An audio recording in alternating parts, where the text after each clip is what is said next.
The beautiful Apple Isle was the home of Morrigan Le Fay and her sisterhood. It has been said that Avalon was the Fortunate Isle, or the Isle of the Blessed, which lay in the waters to the west. Glastonbury Tor in Somerset was once surrounded by a adventurous marsh, and is also reputed to be the Isle of Avalon.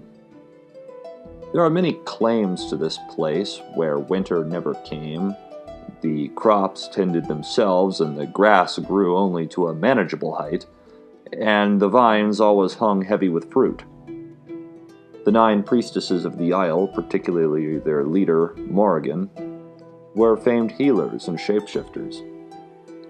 They were learned women, whom the people said could control the weather and foretell the future.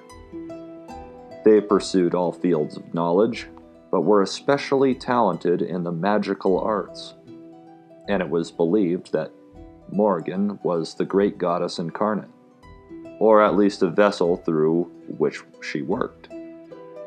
Morrigan was thus granted great respect, and it only seems natural that the dying king be entrusted to her and her company after the fateful Battle of Camlan.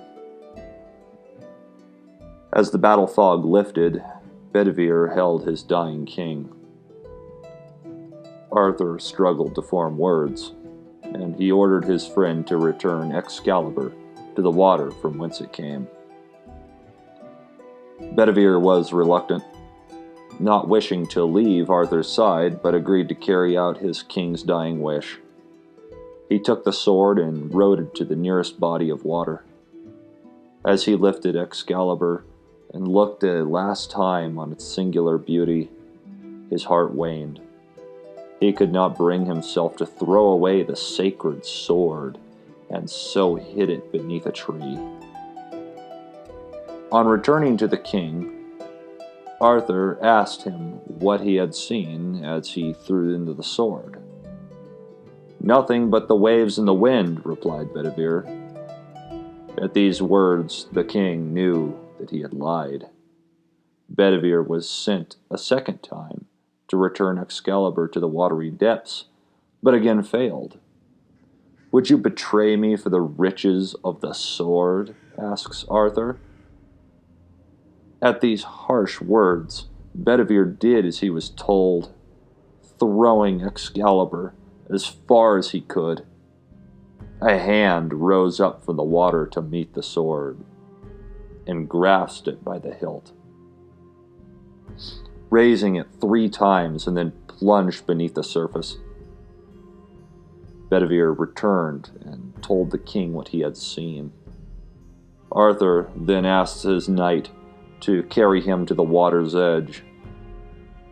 Waiting in the mists was a barge carrying the priestesses Nimue and the 3 queens, the queen of the North Gales, the queen of the wasteland, and the great queen Morrigan Le Fay. Bedivere gently laid his king amongst the 4 black-hooded figures, with his head upon Morrigan's lap. The failing Arthur offered words to comfort to his trusted and noble knight.